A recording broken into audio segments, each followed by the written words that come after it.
तो वंदे मातरम दोस्तों, कैसे हैं आप सभी। दोस्तों मेरा नाम है जय और मैं स्वागत करता हूं आप सभी लोगों का इस ब्राइट पब्लिकेशन के यूट्यूब चैनल पे। दोस्तों आप सभी लोगों के डिमांड पे मैंने इससे पहले इतिहास का वीडियो अपलोड किया था, क्या क्या आपको जरूरी है।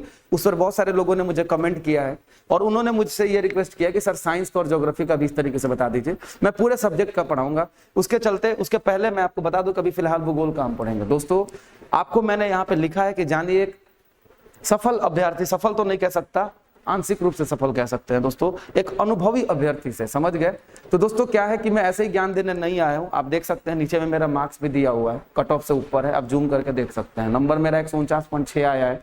बाकी आप देख सकते हैं मेरिट के लिए नंबर यहाँ पे 149.4 चाहिए था, मेरिट से ऊपर नंबर है। क्लियर है।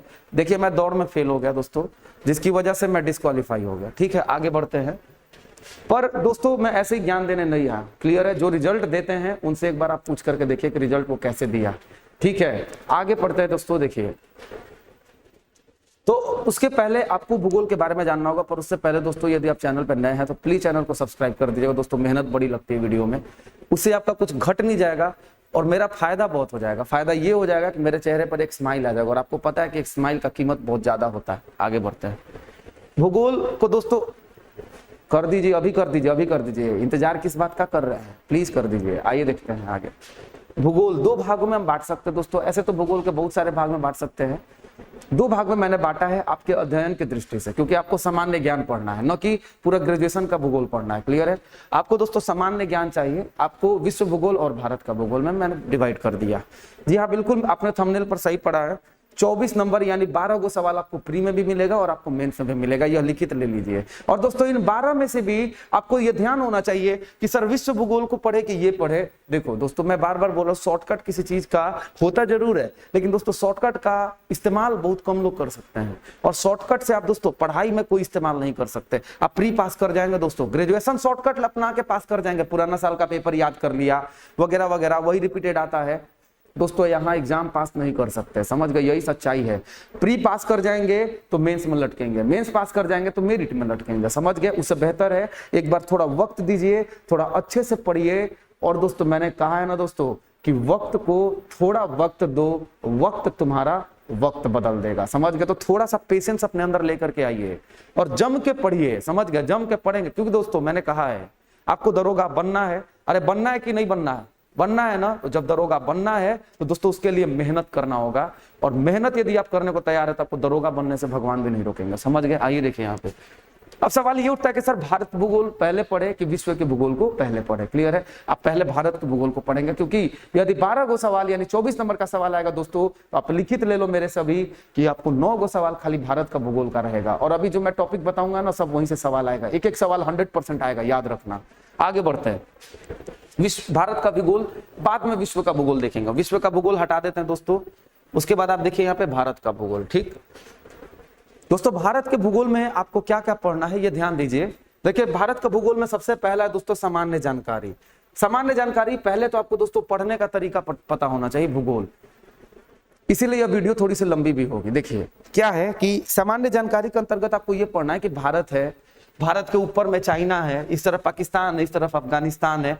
भारत की सीमा किस किस देश से लगती है, भारत की तटीय सीमा दोस्तों कितने राज्य के समुद्री तट आपको देखने को मिलते हैं, 9 राज्य हैं, समझ गए। कितने राज्यों से आपके कर्क रेखा गुजरती है, समझ गए। टोटल कितने राज्य हैं दोस्तों, 28 है। कितने केंद्र शासित प्रदेश है, 8 है। इनकी राज्य, इनकी राजधानियां, इनके बारे में दोस्तों आप पढ़ेंगे, समझ गए। तो दोस्तों इसके बारे में आप पढ़ेंगे। सामान्य जानकारी टोटल इसमें पूरी दुनिया का कितना क्षेत्रफल है, 2.4% लगभग है दोस्तों। आपसे पूरा पूछेगा कि भारत में इसका नंबरिंग क्या है, मतलब सबसे साइज के हिसाब से दोस्तों आप जानते हैं कि दुनिया का 7वां सबसे बड़ा देश है अपना देश। तो ये सामान्य जानकारी के अंतर्गत आता है। और दोस्तों इसके लिए आप लूसेंट के अलावा कोई किताब नहीं छुएंगे। भारतीय भूगोल के लिए आप किसी भी, चाहे भूगोल के लिए या पॉलिटी के लिए, आप लूसेंट के अलावा दुनिया का कोई किताब मत पढ़िएगा, ठीक है। इससे बेहतर कोई किताब नहीं है। क्लियर है ना। आइए देखिए तो ये सामान्य जानकारी हो गया। अगला है भारत की भौतिक स्थिति। दोस्तों इसमें आप देखेंगे कि जो आपका ये पूरा का पूरा हेमिस्फीयर है, जो गोला है, इसमें भारत का उत्तरी विस्तार कहां तक है, दक्षिणी विस्तार कहां तक है, पूर्वी कहां तक है, पश्चिमी कहां तक है। आप देखेंगे भौतिक स्वरूप में दोस्तों आप देखेंगे कि भारत में हिमालय की श्रेणियां 3 श्रेणी है। यहाँ पे देखेंगे ठीक है ना, हिमाद्री, हिमाचल और शिवालिक, ऊपर में काराकोरम, लद्दाख और जास्कर। यहाँ पर एक अलग है दोस्तों अरावली पहाड़ी है, समझ गए दोस्तों। उसके अलावा यहाँ सतपुरा की श्रेणी है दोस्तों, मध्य प्रदेश से लेकर के आगे, जिसके अमरकंटक से आपका सोन नदी और नर्मदा नदी निकलती है। बाकी आप नीचे देखेंगे दोस्तों नीलगिरी का यहाँ पे, और यहाँ पे पश्चिमी घाट या पूर्वी घाट, और जहां पे ये दोनों मिल करके एक नए पर्वतीय घाट का निर्माण करते हैं दोस्तों, उसको नीलगिरी कहते हैं। तो ये सब आपको पढ़ना है भौतिक स्वरूप में, क्लियर है। आइए दोस्तों अगला सिलेबस देखते हैं। तो कहने का मतलब है दोस्तों, आपको यह मैप एकदम पकड़ में होना चाहिए, कौन सा राज्य कहाँ है, किससे कहाँ सीमा लगाता है, यह भी सब जानने की जरूरत नहीं है। बस कौन सा राज्य किस देश से सीमा लगाता है ये जान लेना है। कौन सा राज्य सबसे ज्यादा राज्यों से सीमा लगाता है, वो है उत्तर प्रदेश। किस किस से लगाता है यह भी आपको देख लेना है, क्लियर है। तो दोस्तों इसके बाद आप आगे बढ़िए, देखिए तो यहाँ पे उसके अलावा देखेंगे भारत का भौतिक स्वरूप, उसके बाद देखेंगे भारत की नदियां। दोस्तों इससे लिखित ले लो, एक सवाल बनेगा, 100% एक सवाल बनना है। प्रमुख झीलें, भारत में जो झीलें पड़ते हैं, देखिए दोस्तों झील और नदियों में अंतर है। झील भी 2-3 प्रकार के हैं। कहीं पर आप देखेंगे दोस्तों जो टेक्टोनिक्स से संबंधित है, खास करके आप एक तरह के देख सकते हैं, ज्वालामुखी झील है, लोनार झील जिसको कहते हैं, समझ गए। तो वो कहाँ है दोस्तों, महाराष्ट्र के बुल्ढाना जिला में लोनार झील है। आप देखेंगे क्रेटर लेक कहलाता है, वो अलग झील है। एक लैगून झील है दोस्तों, आप देखेंगे समुद्र के किनारे किनारे, वो किसी ना किसी कारण से, आप उसको पढ़ेंगे डिटेल में आपको पता चलेगा, लैगून झील अलग होता है दोस्तों। उसके अलावा आप देखेंगे पूर्वी घाट पे कौन कौन सा है, कोलेरू है, पुलिकट है, जबकि पश्चिमी घाट पे बेम्बनाड है, अष्टमुडी है, समझ रहे हैं ना। उड़ीसा का चिल्का झील वो भी एक लैगून झील है। तो इस तरीके से कौन सी झील खारे पानी की सबसे बड़ी झील है, कौन सी मीठे पानी की सबसे बड़ी झील है, तो इनके बारे में दोस्तों आप पढ़ेंगे, समझ गए। तो ये हो गया प्रमुख झीलों के बारे में, इस तरीके के प्रश्न आपसे पूछे जाते हैं। अगला सवाल है भारत के प्रमुख जलप्रपात। दोस्तों आप जानते हैं कि भारत में बहुत सारे जलप्रपात हैं। स्वर्ण रेखा, इस तरीके का, स्वर्ण रेखा तो खैर नदी है, उस पर अलग है। जोग गरसोपा जलप्रपात है दोस्तों, इस हुंडरू जलप्रपात है। इस तरीके का दोस्तों सवाल आपसे परीक्षा में पूछा जाता रहा है और आगे भी पूछा जाएगा। तो आपका जलप्रपात 2446 में पूछा गया था, इस बार भी ज्यादा चांस है कि पूछा जाएगा, क्लियर है। ये सारे टॉपिक से एक एक सवाल आप रख लेना, समझ गए। तो मन में आ रहा होगा कि सर 12 गो से तो ज्यादा सवाल यहीं से आ जाएगा। अरे कोई से नहीं भी आएगा, लेकिन लगभग सबका एक एक सवाल आपको पूछेगा, ध्यान रखिएगा। अगला है भारत की जलवायु। दोस्तों इस बार 2213 के प्री में पूछा है। भारत की जो जलवायु है वो क्या है, साउथ वेस्ट मानसून से भारत में बरसात होता है। एक लौटते हुए मानसून से दोस्तों खाली कोरोमंडल यानी कि तमिलनाडु में बरसात देखने को मिलता है। तो दोस्तों पूछा जाता है कि दिल्ली में जो बरसात देखने को मिलता है वह किस कारण से होता है। साउथ वेस्ट यानी कि दक्षिण पश्चिम मानसून के वजह से मिलता है दोस्तों, कि उसके लिए कारण कुछ और है। तो दोस्तों उसके लिए कारण वेस्टर्न डिस्टर्बेंस है, पश्चिमी विक्षोभ है, उसके बारे में आप पढ़ेंगे, ठीक है। उसके अलावा भारत में मिट्टी, दोस्तों यहाँ से भी सवाल आते रहता है, किसको रेगुर मिट्टी कहते हैं, किसको काली मिट्टी कहते हैं, किसको स्वतः जुताई वाली मिट्टी कहते हैं। भारत में सबसे ज्यादा किस मिट्टी का विस्तार है, जालोड़ किस प्रकार की मृदा है, समझ गए दोस्तों। आपसे पूछा जाएगा खादर मिट्टी कैसी होती है, भांगर मिट्टी कैसी होती है। इस तरीके का सवाल आपसे पूछा जाता रहा है कि यदि कोई मिट्टी अम्लीय है या क्षारीय है तो उसको न्यूट्रल कैसे किया जाएगा। तो यह सब आपसे पूछा जाता रहा है, किस मिट्टी पे किसका ज्यादा, किस फसल का ज्यादा होता है। जैसे आप देखेंगे रेगिस्तानी जो मिट्टी है दोस्तों, वहां पे सबसे ज्यादा सरसों का खेती होता है। आप देखेंगे राजस्थान और गुजरात इस मामले में सबसे आगे है। तो यह मिट्टी के बारे में आपको पढ़ना है, किस मिट्टी के बारे में, यह लूसेंट में आपको बहुत अच्छे से दिया हुआ है। अगला देख सकते हैं खनिज संसाधन। दोस्तों खनिज संसाधन के बारे में सुन लो ध्यान से, आपको क्या क्या पढ़ना है। खनिज संसाधन हर साल बदल करके आता रहता है, ठीक है, हर साल बदलते रहता है। इसमें पूछा जाता है कि लोहा के उत्पादन में कौन सा देश आगे है। देखिए दो चीजें हैं, एक है कि कौन सा राज्य में ज्यादा संचित है, भंडार संचित है लोहे का। भंडार संचित होने का मतलब ये नहीं है कि उसका उत्पादन भी वो राज्य करने लग रहा है, समझ गए। कौन सा राज्य किस धातु या किस खनिज का उत्पादन सबसे ज्यादा करता है दोस्तों, यह पूछा जाता है। और आपको सबसे टॉप वाला याद रखना है, 1 2 3 1 2 3 ऐसे नहीं याद करना है, सबसे अंतिम भी याद नहीं करना है, सबसे पहला याद करना है, समझ गए। बहुत भाग्य खराब रहेगा तो दूसरा तीसरा देता है या सजाने को देता है। आपको सिर्फ पहले स्थान पर कौन है, जैसे पूछेगा कि लोहे के उत्पादन में सबसे आगे राज्य कौन सा है, क्रूड ऑयल कच्चा तेल के उत्पादन में सबसे आगे राज्य कौन सा है, एलपीजी के उत्पादन में सबसे आगे राज्य कौन सा है, बॉक्साइट क्रोमाइट के मामले में अभी फिलहाल उड़ीसा है, तो सबसे आगे कौन सा है, जस्ता। उसके अलावा चांदी, सोना में कर्नाटक है दोस्तों, आप जानते हैं केजीएफ कोलार गोल्डफील्ड वगैरह वगैरह। तो ये है भारत के बिहार के जमुई में भी दोस्तों अभी सोने का सबसे बड़ा खान मिला है, समझ गए। उसकी पुष्टि अभी अच्छे से नहीं हुई है, इसलिए उसको अभी हम नहीं मान रहे। लेकिन दोस्तों ये ध्यान रखिएगा, सबसे ज्यादा उत्पादन आप देखेंगे पिछली बार पूछा गया है कि चाय का उत्पादन सबसे ज्यादा कहाँ हुआ। तो दोस्तों ये खाली खनिज संसाधन ही नहीं है, जो खाने पीने का भी खाद्य संसाधन है ना दोस्तों, उसके बारे में भी पूछा जाता है कि गन्ना सबसे ज्यादा उत्पादन कहाँ होता है, उत्तर प्रदेश में। सबसे ज्यादा गेहूं कहाँ होता है, उत्तर प्रदेश में। सबसे ज्यादा चावल कहाँ होता है दोस्तों, तो वह पश्चिम बंगाल में। लेकिन आपसे पूछा जाएगा धान का कटोरा किसको कहते हैं, छत्तीसगढ़ को कहते हैं। समझ गए। इस तरीके से खनिज संसाधन में दोस्तों आप याद रखना कुछ प्रमुख माइन है, जैसे कोलार गोल्डफील्ड है तो वो सोने के लिए विख्यात है। खेतड़ी का खान दोस्तों राजस्थान में है तो वो चांदी और जस्ता के लिए जाना जाता है। जावर का खान दोस्तों वो जस्ता के लिए मुख्यतः जाना जाता है, कहाँ, वो भी राजस्थान में है। तो कुछ खाने कोडरमा जो है दोस्तों वो कोयले के लिए जाना जाता है। तो इस तरीके का सवाल पूछा जाता है। मयूरभंज जो जिला है उड़ीसा का, तो दोस्तों इस तरीके से आपसे सवाल पूछा जाता है। बहुत फेमस जगह जो खान का है दोस्तों, उसके बारे में आपको पढ़ना है, आपके परीक्षा में सवाल पूछा जाएगा। क्लियर है दोस्तों। यह वीडियो लंबी इसलिए होने जा रही है क्योंकि मैं आपको यह बताना चाह रहा हूं कि आपको कहां क्या क्या पढ़ना है, क्या क्या छोड़ना है। क्लियर है। देखिए फोकट में भीख में आपको 24 नंबर कोई नहीं देगा, मेहनत आपको करना पड़ेगा। और दोस्तों मेहनत करने के लिए आपको पेशेंस रखना पड़ेगा, और पेशेंस या सिलेबस समझने के लिए भी आपको रखना पड़ेगा। भारत में दोस्तों परिवहन आप जानते हैं, ट्रांसपोर्टेशन, एनएच के बारे में पढ़ेंगे। उसके अलावा आप रेलवे के बारे में पढ़ेंगे।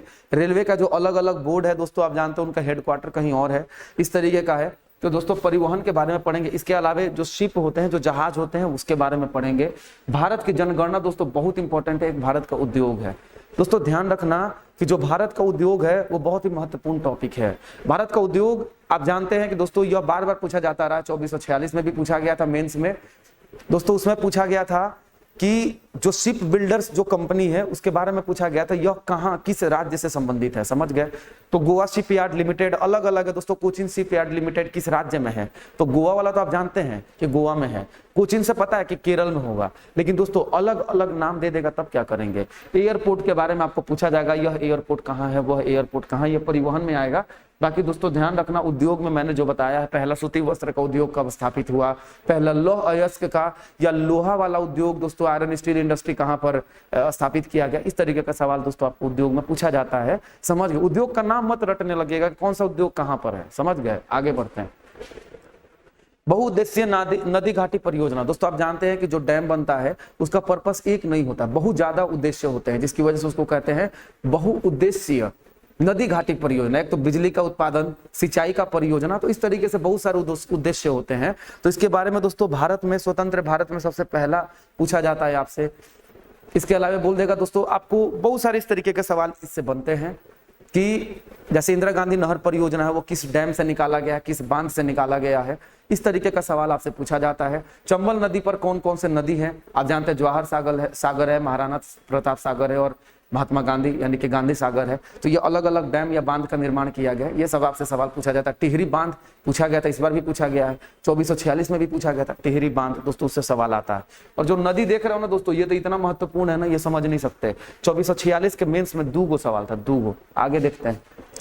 भारत में परिवहन, उसके बाद भारत की जनगणना, बहुउद्देशीय नदी घाटी परियोजना, नदियों के किनारे बसे नगर, नदी के बारे में पढ़ लेंगे तो नदी के किनारे बसे नगर के भी दोस्तों आप बारे में पढ़ लीजिएगा। समझ गए।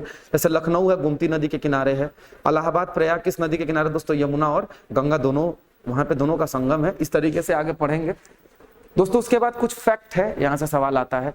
राष्ट्रीय उद्यान, वन्य जीव अभ्यारण्य, आपको भारत के प्रमुख द्वीप के बारे में पढ़ना। जैसे आप देखेंगे भारत में नीचे में कुछ द्वीप है, एक ज्वालामुखी निर्मित है, एक बिना ज्वालामुखी का। दोस्तों ये आए दिन पूछे जाते हैं, ये दोनों द्वीप ही हैं और दोनों के बारे में पूछा जाता है। न्यू मोरिया द्वीप कहाँ है दोस्तों, बंगाल के पास है। इस तरीके का प्रश्न आपसे पूछा जाता रहा है। लक्षद्वीप है जो दोस्तों 36 द्वीप का समूह है, उसमें कौन कौन सा द्वीप को कौन कौन सी रेखा अलग करती है, कौन कौन सी जल संधि अलग करती है दोस्तों, इसके बारे में आपसे पूछा जाता है। बाकी आपके यहाँ पे दिया हुआ है। कुल मिला के बात ये है दोस्तों, आपको पूरा लूसेंट रट जाना है। समझ गए। पूरा लूसेंट आपको रट जाना है। आगे देखिए, भारत में जो जनजातियां हैं, आप जनजातियों के बारे में देखेंगे। भील जनजाति कहाँ निवास करती है, उनकी जनगणना के हिसाब से देखेंगे। भारत में सबसे ज्यादा जनजातियों का समूह किस जनजाति का है, सबसे ज्यादा कौन है, किस सिम्बोंगा की पूजा करते हैं, इनके भगवान का सिम्बोंगा नाम है, जो भी है। भारत के प्रमुख द्वीप, उसके अलावा देखेंगे रामसर स्थल। भारत में आप जानते हैं दोस्तों लगभग 75 गो रामसर स्थल हैं अभी आज तक के हिसाब से, हो सकता है 1-2 बढ़ भी गया हो, लेकिन रामसर स्थल है दोस्तों, उसका भी नाम आपको याद रखना है। और उसके बाद गाय, भैंस, बकरी और भेड़, यह सिर्फ 4 ऐसे हैं जिनकी आपके नस्लों को सर्च करना है और दोस्तों सर्च क्यों करना है, इतना ज्यादा मेहनत मत करिए। इतना ज्यादा मेहनत करने से बेहतर है दोस्तों कि आप इस नंबर पे कांटेक्ट करके आप एडमिशन ले सकते हैं। सिर्फ 500 रुपये में दोस्तों आपको पूरा बैच पढ़ाया जा रहा है, मैं खुद पढ़ा रहा हूँ, ठीक है। और आप यकीन करिए मैं बहुत मेहनत कर रहा हूँ, मेरा पूरा एक ही लक्ष्य है कि आपका रिजल्ट होना चाहिए, ठीक है। जो लोग भी वीडियो यहाँ तक देख रहे हैं प्लीज आप लोग चाहे तो आप लोग एडमिशन ले सकते हैं, बगल में ये नंबर है, आप लोग नंबर का स्क्रीनशॉट ले सकते हैं। सिर्फ 500 रुपया है फी। और अभी आप देखेंगे कि अभी हाल ही में नया बैच आने वाला है दोस्तों ज्योग्राफी के लिए। तो वर्ल्ड ज्योग्राफी के लिए आपको 100 रुपये पे करना होगा और इंडियन ज्योग्राफी के लिए भी 100 रुपये पे करना होगा। दोनों साथ में करना चाहते हैं तो 150, और पूरा का पूरा कोर्स करना चाहते हैं तो आपके सामने 499, 500 रुपये में पूरा का पूरा कोर्स। लगभग 3 या 4 तारीख से आपका ये बैच शुरू हो जाएगा। एडमिशन लेने के लिए इस नंबर पर कॉन्टैक्ट कर सकते हैं आप। आगे बढ़ते हैं दोस्तों। अब देखिए दोस्तों, अब आता है विश्व के भूगोल में। देखिए विश्व भूगोल में भी पढ़ने के लिए बहुत कुछ है। एक ध्यान रखना, ये ब्रह्मांड और सौर मंडल से तो सवाल आना ही है। उसके अलावा पृथ्वी का सूर्य के साथ संबंध क्या है दोस्तों। आप जानते हैं सूर्य का चक्कर लगाती है जिसको पृथ्वी की परिक्रमा कहते हैं दोस्तों। पृथ्वी अपने जगह पर घूमती, इसको रोटेशन कहते हैं दोस्तों। आपसे पूछा जाता है कि रोटेशन की वजह से क्या क्या घटनाएं होती हैं, और ऐसे ऐसे घूमने की वजह से, चक्कर लगाने की वजह से मौसम में परिवर्तन होता रहता है। समझ गए। दिन रात दोस्तों अपने जगह पे घूमते घूमते रोटेशन की वजह से होता है। इसके अलावा आप देखेंगे टाइड्स, ज्वार एवं भाटा आते रहते हैं इसकी चक्कर लगाने की वजह से ही। तो इन सब के बारे में दोस्तों आपको यहाँ पे पढ़ना है। पृथ्वी के अक्षांश के बारे में आपको पढ़ना, अक्षांश और देशांतर रेखा के बारे में पढ़ना है, यहाँ पर पता चलेगा आपको। पृथ्वी के अंदर में क्या क्या है, पृथ्वी को आप यदि काटेंगे इस तरीके से और उसमें लेयर, परत ऐसे ऐसे बना हुआ है। क्रस्ट, मेंटल और कोर में आपने बांट रखा है, या सियाल, सीमा और नीफे में आपने बांट रखा है। आपसे पूछा जाता है ये सब अलग अलग परत का दोस्तों नाम अलग अलग है, समझ गए। और उस परत, 2 परतों को अलग करने के लिए एक सीमा बनाया गया है, जैसे मोहरोविक, कोनोरैड, इस तरीके से नाम दिया गया है दोस्तों। तो इनके बारे में भी आपसे पूछा जाता रहा है, यह सब भी महत्वपूर्ण है। वायुमंडल के बारे में दोस्तों आप पढ़ेंगे। वायु आप जानते हैं, कुछ वायु होते हैं जो सनातनी होते हैं, जो हर दम वो बहते रहते हैं, वो कभी भी बदलने वाले नहीं है, जैसे पछुआ पवन, पूर्वी पवन। तो ये सब जो आप देखेंगे यह सनातनी पवन है, ये शुरू से बहते आ रहे हैं और अभी भी बह रहे हैं, आगे भी बहेंगे। जबकि काल बैसाखी, लू, ये सब जो है स्थानीय पवन आते हैं, समझ गए, स्थानीय। तो विभिन्न स्थानीय पवन जो है दोस्तों, उनके बारे में अलग अलग जगह पे अलग अलग होता है, इसके बारे में आपसे पूछा जाता है। जैसे कुछ हवाएं हैं जो गर्म कहलाते हैं, कुछ हवा है जो ठंडी हवा है। तो दोस्तों उसके बारे में अलग अलग है। जैसे ब्रिक फिल्डर एक हवा का नाम है, वो कहाँ पे है, ऑस्ट्रेलिया में। तो इस तरीके का दोस्तों सिरोको कहाँ पे है, अफ्रीका में है। किस पवन को डॉक्टर पवन भी कहते हैं, इससे भी पूछा जाता है। चिनुक पवन कहाँ पे बहता हुआ, यहाँ से अक्सर सवाल देखने को मिलता है, तो यहाँ से भी सवाल आपके बनते हैं। अगला आप देखेंगे स्थल मंडल, महाद्वीप और जल मंडल। जल मंडल में आप महासागर के बारे में पढ़ेंगे दोस्तों, इन सभी के बारे में पढ़ेंगे। महासागर के जलधारा, ऊपर के सबको छोड़ दीजिए, कोई दिक्कत नहीं है, छांट के पढ़ना है। महासागरीय जलधारा, प्रमुख जल संधियां, जल डमरू आपको जरूर पढ़ना है। जलधारा दोस्तों असल मायने में क्या होता है, आपको जो किनारे पर जो ऐसे लहर आते दिखाई देती है, असल मायने में ये क्या है, ये जलधारा है। आपको मैं बता दूं दोस्तों कि क्या होता है, समुद्र में कहीं पर ज्यादा गर्मी पड़ने की वजह से और कहीं पर ज्यादा ठंड, आप जानते हैं, क्योंकि एक समय में कुछ एरिया में ही सूर्य की रोशनी और पीछे में अंधेरा रहेगा।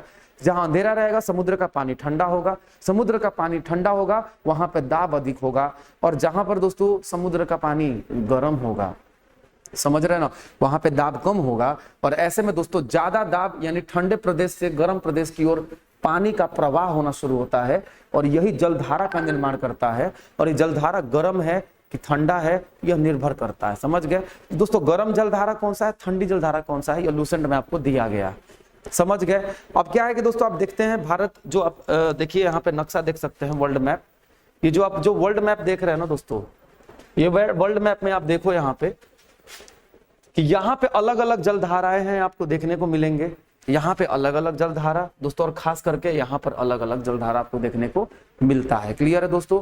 उसके बाद जल डमरू के बारे में आप देखेंगे तो कहने का मतलब है वैसे जगह, जैसे ये देखो यहाँ से जाने का रास्ता है ना, ये यहाँ से जाने का रास्ता है, ये वाला यहाँ से भी जा सकते हैं। तो ये सब क्या है दोस्तों, आप देखिए 2 बड़े बड़े जल मंडल को जोड़ने का काम किया जा रहा है, और 2 बड़े बड़े स्थल को अलग करने का काम किया जा रहा है दोस्तों। तो ये सब है जल डमरू मध्य या जल संधि के बारे में। ये सब भी आपके परीक्षा में आएगा और आता रहा है, और 100% आएगा, यह लिखित ले लीजिए, समझ गए। जो पीला कलर से मैंने लिखा है वो बहुत महत्वपूर्ण है। जलडमरू प्रमुख जलप्रपात दोस्तों विदेश में, देश विदेश में है। पर डे आपको यह ध्यान रखना, पर डे एक एक राज्य की राजधानी आपको याद करनी है, मतलब एक एक देश की राजधानी आपको याद करनी है। पहले पूरे एशिया को टारगेट करिए, फिर यूरोप को टारगेट करिए, तब जाके अफ्रीका को टारगेट करिए, तब जाके उत्तरी अमेरिका, तब जाके दक्षिणी अमेरिका, तब जाकर के याद होगा। घुमा फिरा के एक ही हौच पौच में पढ़ेंगे, पगला जाइएगा, समझ गए। लाइन से पढ़े दोस्तों, ज्योग्राफी मैप से पढ़ने का चीज है। पर क्या मैप से सवाल आता है? एक भी नहीं आता, पर मैप से याद करेंगे, आपको याद जल्दी हो जाएगा। क्लियर है? आगे बढ़ते हैं। अपने घर में एक काम करो, एक बड़ा सा मैप दोस्तों लगा लो। आप कहेंगे कमेंट बॉक्स में तो मैं आपको फोटो खींच के भेज दूंगा कि मैंने अपने घर में कैसे सजा रखा है। जो जलडमरू और जो जलसंधि है दोस्तों, उसको मार्क कर दिया करिए, समझ गए। आपके परीक्षा में वहां से आए दिन सवाल आता है, या लिखित ले लीजिए, एक सवाल जलडमरू या जलसंधि, इन दोनों, मतलब जलडमरू या जलसंधि, और उसके अलावे एक है जलधारा। जलधारा जलधारा और जलडमरू, इन दोनों से दोस्तों सवाल 100% आता रहता है। ये आप एकदम अपने जहन में डाल लो, समझ गए। आगे बढ़ते हैं दोस्तों। तो ये सभी के सभी हैं। बाकी विश्व के प्रमुख जनजाति, विश्व के प्रमुख घास के मैदान। प्रेयरी कहाँ का घास का मैदान है? अमेरिका। स्टेपीज कहाँ का है? रसिया का। समझ रहे? इस तरीके का। किसको ब्रेड बास्केट ऑफ वर्ल्ड कहते हैं दोस्तों? प्रेयरी के घास के मैदान को कहते हैं। पटाना कहाँ पे है घास का मैदान दोस्तों? श्रीलंका में है। तो इस तरीके का सवाल। वेल्ड कहाँ पे दोस्तों? साउथ अफ्रीका में। डाउन्स कहाँ पे है दोस्तों? ऑस्ट्रेलिया में है। तो यह सब घास के मैदान है। आप जानते हैं कि विभिन्न जगह जगह पे अलग अलग तरह के घास दोस्तों उगते हैं। तो उसमें भी कुछ उष्णकटिबंधीय है, कुछ गर्मी के दिनों में और कुछ ठंडी के मौसम में घास उगते हैं। उनके बारे में आपके यहाँ क्या है? गुलमर्ग, समझ गए। गुलमर्ग है, सोनमर्ग है, ये सब क्या है? ये सब घास का मैदान ही तो है। आपका कहाँ होता है? उत्तराखंड में होता है। आगे बढ़ते हैं। तो इन सब के बारे में आप देख सकते हैं। विश्व की प्रमुख हवाएं मैंने यहाँ पे लिख रखा हुआ है, ठीक है दोस्तों। उसके अलावे आप देखेंगे समुद्री समीर होता है, घाटी समीर होता है। इन सब के भी बारे में दोस्तों आपको पढ़ना है, समझ गए। ये सब आपके लूसेंट में दिया गया है। बाकी ये टॉपिक है। मैं इसको दोस्तों, इसका पीडीएफ जो है नीचे मैं पिन कर देता हूं, या आखिर आप चाहते हैं कि ये आपको ग्रुप में भी मिल जाए तो आप टेलीग्राम ग्रुप को ज्वाइन कर सकते हैं, और उसका नाम है ब्राइट पब्लिकेशन पटना। आपको वहां पर यह इसका पीडीएफ भी मिल जाएगा। बाकी इसका लिंक दोस्तों मैं नीचे में शेयर कर दे रहा हूं अभी थोड़ी देर में, ठीक है। आप यदि जुड़ना चाहते हैं टेलीग्राम चैनल से तो ब्राइट पब्लिकेशन पटना सर्च कर लेंगे, उसमें चैनल से जुड़ के रहिएगा। क्योंकि दोस्तों मैं होमवर्क सीरीज भी चलाऊंगा एग्जाम का जब वैकेंसी आ जाएगा तब। और दोस्तों याद रखना कि उतने अच्छे से आपको शायद ही कहीं पे कोई बताएगा। क्या है ना दोस्तों कि आपको भरोसा करना चाहिए रिजल्ट देने वाले पे। क्या है कि बकवास करने वाले मार्केट में बहुत है। ऐसे कर लो 2 महीना में दरोगा निकल जाएगा, 1 महीना में निकल जाएगा। खाली ज्योग्राफिया पढ़ लो ना, खाली इतिहास पढ़ लो, दरोगा निकल जाएगा। कि निकाल के बताओ तब मानेंगे तुमको। निकलने का आज तक का औकात नहीं होगा, निकला नहीं होगा एग्जाम, लेकिन डायलॉग बड़ा बड़ा मारना है दोस्तों। तो ये टीचर का काम है, समझ गए। मैं भी खुद भी एक फिलहाल टीचर ही बनना चाहता हूँ, सच पूछिए तो। लेकिन टीचर बनने से पहले दोस्तों मुझे रिजल्ट देना, और आपको रिजल्ट देने से ही तो मतलब है, और आपके रिजल्ट दिलवाने में मदद मैं करूंगा, कैसे रिजल्ट दिया जाता है। बाकी दोस्तों इंतजार करिए, इसके कुछ दिनों बाद, कुछ देर के बाद हम साइंस का भी वीडियो जरूर मैं अपलोड करूंगा, फिर एक मैथ का और रीजनिंग का वीडियो अपलोड करूंगा। अगला जो वीडियो होगा दोस्तों वो मैथ से संबंधित होगा, कौन सा किताब पढ़ना चाहिए, कहाँ से आपको मैथ पढ़ना चाहिए, इन सब के बाद। चलता हूं दोस्तों, बाय, जय हिंद, वंदे मातरम। दोस्तों यदि चैनल पर पहली बार है तो प्लीज चैनल को सब्सक्राइब जरूर कर दीजिएगा, वीडियो को जरूर लाइक कर दीजिएगा। मैं बार बार बोल रहा हूँ, उससे आप घट नहीं जाइएगा, और दोस्तों उससे आपका मेरा बहुत ज्यादा फायदा तो नहीं होगा, पर मेरे चेहरे पे एक स्माइल आ जाएगी, समझ रहे थे। कितना प्यारा सा स्माइल, बहुत अच्छा लगता है, आप नहीं जानेंगे। बहुत अपने जब मेहनत रंग लेके आता है ना दोस्तों, बहुत अच्छा लगता है। आप जिस दिन दरोगा बन जाएंगे ना, आपको यह एहसास होगा, समझ गए ना। बनना है कि नहीं दरोगा? यदि बनना है तो डबल स्टार कमेंट बॉक्स में छाप दीजिए। चलता हूं दोस्तों, बाय, जय हिंद, वंदे मातरम। उम्मीद करता हूं आप अपनी पढ़ाई अच्छे से करिए, छठ मनाइए, जरूरी।